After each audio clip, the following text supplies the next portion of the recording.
இந்த பார்லிஜி கூட இந்த மாதிரி பண்ணுவாங்கன்னு நான் நினச்சி கூட பார்க்கல. பல பேர் சின்ன வயசில் சாப்பிட்ட மொதல் பிஸ்கெட் இந்த பார்லிஜியாக தான் இருக்கும். இவங்களோட டேக்லைன் ஃப்ரண்ட்லேயே போட்டிருக்காங்க பாருங்கள், ஒரிஜினல் குளூக்கோ பிஸ்கெட்டுன்னு.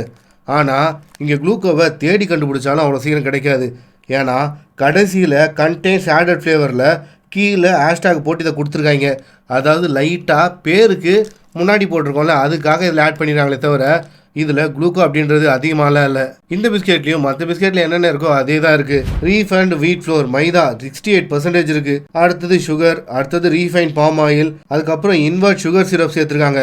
இது உங்களோட பிளட் சுகர் லெவலை சட்டுன்னு ஏற்றி விட்டுரும். அதே மாதிரி ஃப்ரண்ட்ல பால் தெரிக்கிற மாதிரி காட்டிருக்காங்களே, அதுக்காக இவங்க மில்க் சாலிட்ஸ் ஆட் பண்ணியிருக்காங்க. பேக்கோட ஃப்ரண்ட்ல ஜீஃபா ஜீனியஸ்னு வேற போட்டிருக்காங்க.